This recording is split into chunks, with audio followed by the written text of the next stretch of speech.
voir son BD, comment ça se passe, tout ça, tout ça. Et moi, je faisais les essais aussi, autant pour moi. Je faisais aussi les essais à l'époque, mais j'étais encore pro. Tu vois un peu. Alors qu'elle est venue voir les essais, elle est venue voir son budget et tout ça. Et j'avais mon avion de Orly pour Pau. Il m'a dit dans sa première, puisqu'il venait prendre son petit frère aussi. Il est tombé à l'aéroport Orly. Et quand je sortais donc, il m'a dit le dos.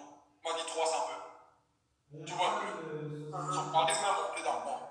Tu vois ce que je veux dire? Un petit passement, un petit choc. Voilà, il n'y a pas de souci. C'était mon big à l'époque, il n'y a pas de souci et tout. Du genre, c'était notre big, on rêvait d'être comme lui. Tu vois un peu. Voilà. Après, il y a eu aussi l'histoire qu'il y a eu un tollé dans un groupe, les gens ont commencé, certaines personnes sont parties dire que j'ai mal parlé d'Alex, que j'ai mal parlé du sorcier et tout. J'ai pris mon avion quand j'étais à Lille. Ces gens m'ont dit que prends l'avion, tu peux le voir. J'ai encore des excuses et tout. Moi, je sais que tu n'as rien dit. Parce que j'ai vu ces gens dire, mais comment est-ce que machin, tu vois. Je suis qu'on le voit. J'arrive là-bas, je dis que franchement, je n'ai pas parlé de toi et tout ça et tout. J'étais encore jeune, hein. Je pense que ma première année prochaine. Je n'ai pas parlé de toi et tout. Franchement, si tu vois, je prends l'avion, je me bénis ici, là. Je n'ai pas mal parlé de toi. Il m'a dit non, il n'y a pas de souci, tu es mon petit, il n'y a pas de bébé. Je parle maintenant, ces gens me disent que ça se passe comment, je lui explique. Maintenant, donc, quand je pique maintenant, toi le petit qui a, toi le big qui me voit grandir, tu me vois grandir, tu vois ma femme, tu peux lui faire les avances. Comment, tu veux que je te prenne comment entre nous, tu veux que je te tire comment? Ouais. Tu vois ce que je veux dire? Je vois ce que tu veux dire. Ça ne donne pas, Joe, ça ne donne pas. Même si on parle n'importe où, ça ne peut pas donner. C'est compliqué. C'est compliqué, man. Et je comprends donc quand le grand frère Rigaud disait que quand tu tiens un pauvre qui est pauvre, il devient méchant. Exactement. C'est ça là qui s'est retourné. C'est ça. Tu ne peux pas. Dans un certain moment donné, l'argent ne fait pas tout, tu vois. C'est bien pour lui, sa carrière et tout ça, machin. Une fois encore, je ne malparlerai jamais du footballeur. Tu vois un peu. Je ne dirai jamais du mal du footballeur. Mais la personne, ça ne donne pas tout. Ça ne donne pas. Ça ne donne pas. Non, c'est compliqué, ça ne donne pas. Big Naya, les Bilbo, je suis à mort. Attends un peu, Aurélien, je peux répondre parce que je vois certaines personnes qui s'égarent. Ok. Je n'invite, et je le dis depuis le début, que de ce show, ceux qui me suivent ici depuis le début le savent. C'est ça que j'appelle ça le TCN show, c'est mon show. Je n'invite les gens que je connais, avec qui j'ai des rapports et avec qui je peux parler. Je ne vais pas aller écrire à quelqu'un que je ne connais pas pour l'inviter. Donc, et ce n'est pas moi je ne prépare pas les interviews. Voilà, Aurélien, il est là, il vous dit. Donc, rien n'est prémédité d'avance ou ce n'est pas. Voilà. J'invite les gens à une discussion et chacun parle de ce qu'il veut, de sa vie et de ce qu'il a vécu. Il parle de leurs expériences. Donc, ce n'est pas un show contre quelqu'un ou quelqu'un machin. Si j'ai la possibilité d'inviter quelqu'un avec qui je parle, je l'invite. Donc, il n'y a pas de. Ne pensez pas que c'est une machination, c'est un fondé, non. Aurélien, c'est quelqu'un qui me soutient. Quand je fais mes événements, il vient, il est là. Donc, je dis, je ne peux pas faire un truc et je ne l'invite pas. Comme j'ai invité les autres. Donc, et je ne fais que voilà. C'est même pour vous que je vous enjaille. Parce que toutes ces histoires, moi, je les connais. Et je n'en ai jamais parlé. Donc, arrêtez de faire comme si, voilà, je n'ai de problème avec personne. Déjà, hier, je reçois des menaces de mort, de je ne sais pas quoi, de je ne sais pas trop quoi. On est des enfants de Dieu, Dieu nous protège tous. Donc, arrêtez un peu à un moment donné de penser que, voilà, on fait la sucette à je ne sais pas qui. Donc, voilà, je voulais que ce soit clair pour tout le monde et je n'en parlerai plus. D'accord, Aurélien, on va continuer. Dis-moi, mon frère. Notre entretien. Donc, là, tu es revenu en France. Ouais. À Amiens, après 2 années compliquées à Bachak Chéhi. Donc, tu reviens à Amiens et on vient sur tu tchakalises le système de couple côté. C'est-à-dire que, voilà. Voilà, comment ça se passe? Comment est-ce que tu reviens en Ligue 1? Comment ça se passe à Amiens? En fait, je suis à Bachachi, je commence la saison, comme si tu l'es d'ailleurs, tu vois. Parce qu'il faut dire que ma deuxième saison à Bachachi, je l'ai passé en prêt à Bursa Sport. Parce que tu sais, après mon opération, j'ai fait quasiment 8 mois sans jouer. Tu vois un peu, non? J'ai joué à Bursa Sport, j'ai fait une saison pleine. Je suis venu à Bachachi, on a changé d'entraîneur. J'ai commencé, titulaire, tout ça et tout. Et donc, Amiens a toqué à ma porte. Et à Bachachi, j'étais sur ma dernière saison. Et Amiens donc m'a appelé en me disant qu'on peut te donner 2 ans. Et puis, Amiens, c'est à côté de Lille. Mon fils a 12 ans déjà. Et il devient un peu déjà têtu, tu vois. Ah ouais. Il faut quand même que je resserre un peu les boulons. Il y a le côté foot, c'est clair. Mais le fait que je revienne en France, il fallait que je sois aussi un peu proche de lui. Je suis allé voir le coach Chileux, expliqué que franchement, c'est une opportunité pour moi. J'ai 2 ans. Alors qu'ici, à Bachachi, je n'ai qu'une année. Tu vois un peu. Donc, franchement, si vous pouvez accepter que je parte, d'autant plus qu'ils avaient pris 2 défenseurs centraux, 2 Portugais. Non, un Cap-Verdien et un Portugais, qu'ils ont prêté d'ailleurs. Et donc, j'ai parlé à le directeur sportif, c'est comme ça que ça s'est fait. Donc, ils se sont entendus les clubs et je me suis retrouvé à eux. Alors, est-ce qu'au niveau, parce que tu sens, on est au pays, on aime parler de plasmatique. Est-ce qu'au niveau financier, ça c'est mieux à bien ou c'est moins que là-bas? Qu'est-ce qui a motivé ton choix? Le riz n'est pas mal, mais ce n'est pas comme en Turquie. Et surtout, j'ai 2 ans. Ça qu'il faut aussi savoir parce que quand tu arrives à 34 ans quand même. voilà, quand tu arrives à 34 ans, c'est difficile que les clubs s'alignent pour te donner 2 ans. Tu vois un peu. Voilà. C'est difficile que les clubs. Donc, Amiens s'est aligné. Ils n'ont pas dit genre 1 plus 1 en option. Ils ont dit 2 ans directement. Ils ont fait un effort financier. Tu vois. Ça me faisait aussi plaisir de revenir en France, comme je te disais, à côté de mon fils. C'est comme ça que je me suis retrouvé. Mais ce n'est pas comme en Turquie. Pour répondre à ta question, ce n'est pas la même chose. Alors, on a beaucoup de footballeurs qui sont dans le live, là, qui nous suivent. Et j'ai souvent ce débat avec eux. Toi, tu as fait quasiment toute ta carrière en Turquie. 6 ans. Les problèmes de salaire. Ouais. Est-ce que tu peux nous en parler? Est-ce que c'est réel? Est-ce que c'est... Comment ça se passe exactement? C'est réel les problèmes de salaire. Dans tous les clubs où tu vois en Turquie, il y a les problèmes de salaire, sauf Başakşehir. Parce que Başakşehir est bien contrôlé. Tu vois un peu. Ils ont vraiment un système européen, comme ici en Allemagne, en France, en Espagne et tout. Mais en général, en Turquie, pratiquement tous les clubs, il y a les problèmes de salaire. Je m'explique. On va faire 1 mois, on ne va pas te payer. On va faire 2 mois, on ne va pas te payer. Et au bout du 3e mois, ils vont te donner par exemple 1 mois. Tu vois, ils vont te donner 2 mois et attendre encore au bout du 4e mois avant de te payer. À savoir que quand un club joue la Coupe d'Europe, pour continuer de jouer la Coupe d'Europe, il faut qu'il monte les comptes clairs à l'UEFA. Ça veut dire qu'ils ne te payent pas et tu te plains à l'UEFA, ils vont avoir les problèmes. Moi, j'ai eu les problèmes de salaire à Galatasaray.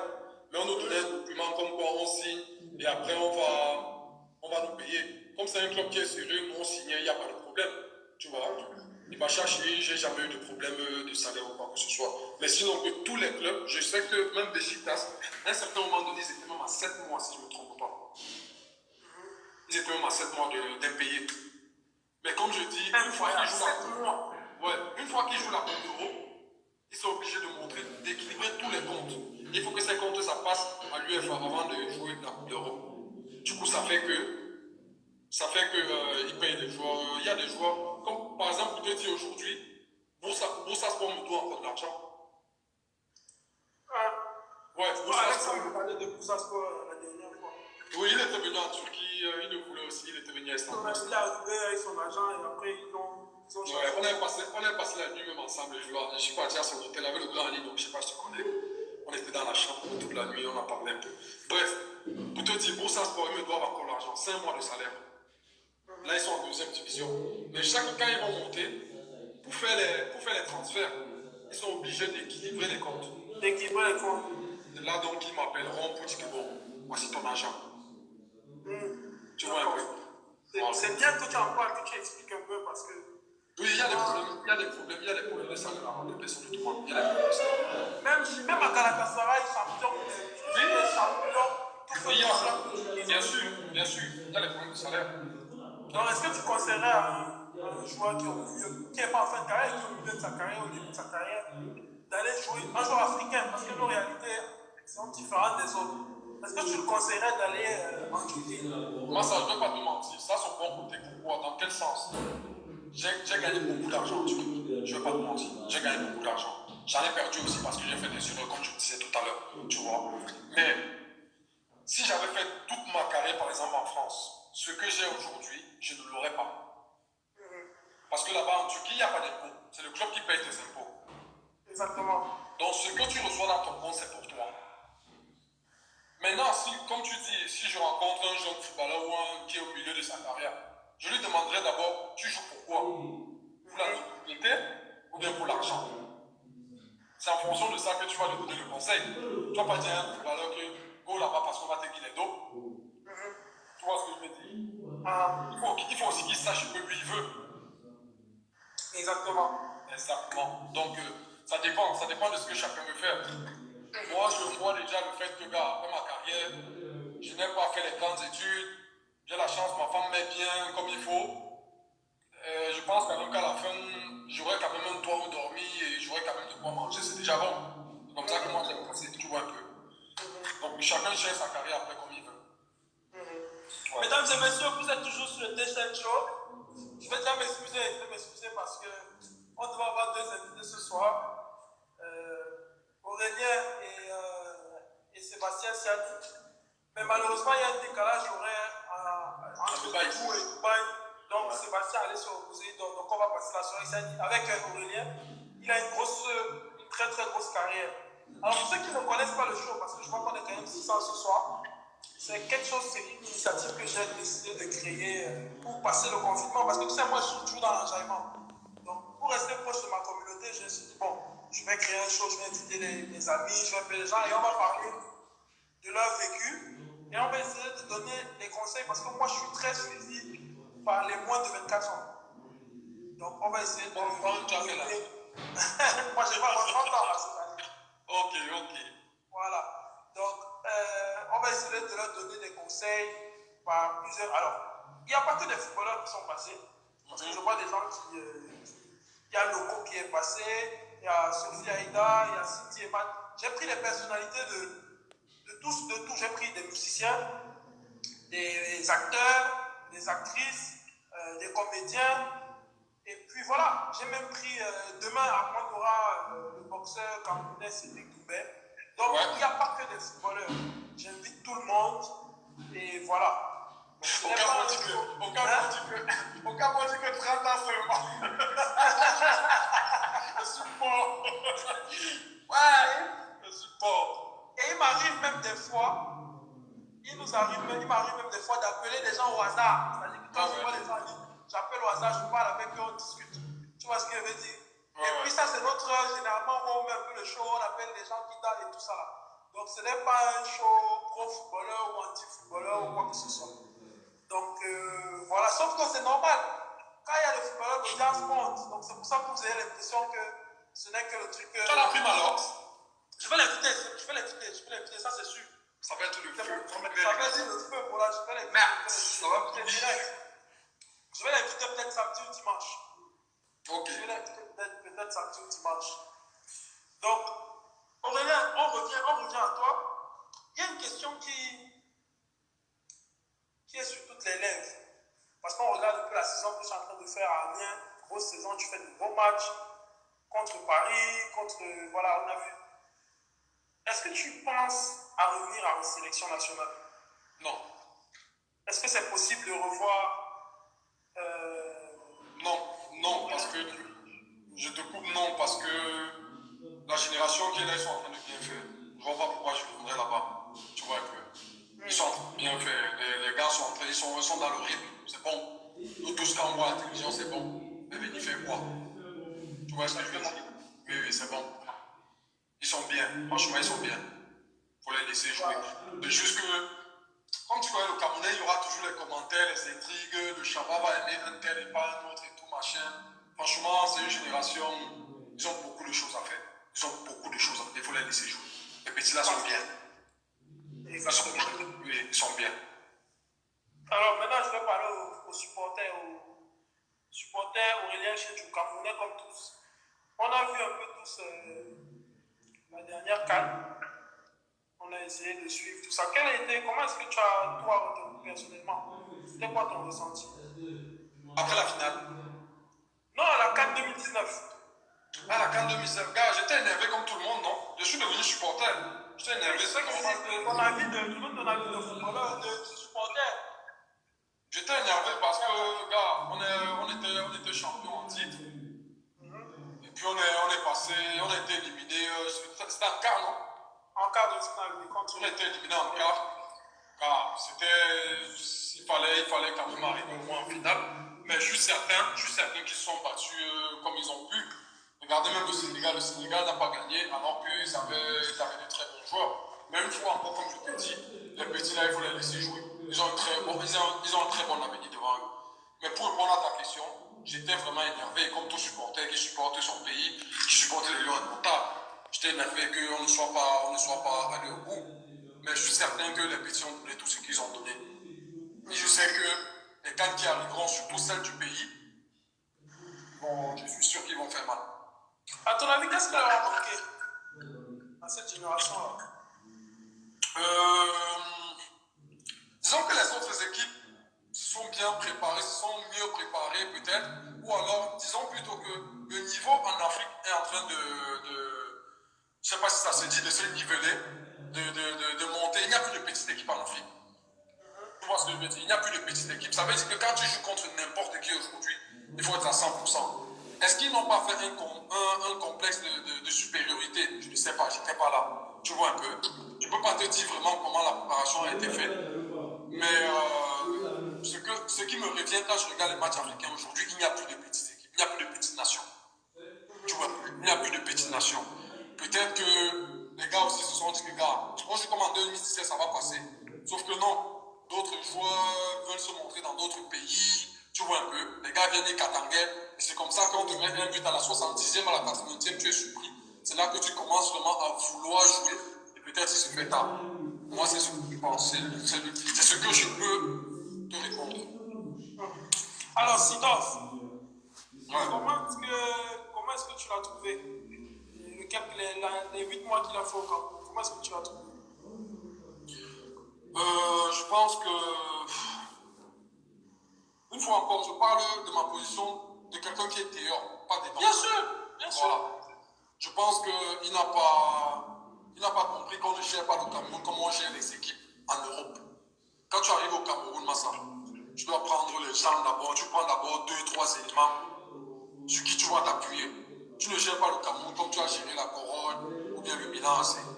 Jusqu'ici, il n'a pas fait une bonne carrière en tant que sélectionneur. Tu vois ce que je veux dire? Jusqu'ici, il n'a pas fait en tant qu'entraîneur, pardon. Pour moi, il n'a pas fait un bon travail au Cameroun. Il a même eu la chance qu'il est tombé sur un groupe très talentueux. Hein. Exactement. Après, je n'étais pas vraiment dedans pour savoir ce qu'il a fait, qu'il aurait dû faire, ou bien ce qu'il n'a pas fait. C'est assez délicat de parler quand tu n'es pas dedans. Mais une chose est sûre, c'est que on n'a pas aimé son passage à l'équipe nationale, clairement. On n'a pas aimé. Malgré le joueur que ça a été, machin, entraîneur, ça ne nous a pas aidé en tout cas. D'accord. Alors, j'ai vu, ça c'est une très bonne question. Ouais. Tu penses en tant que footballeur qu'on doit jouer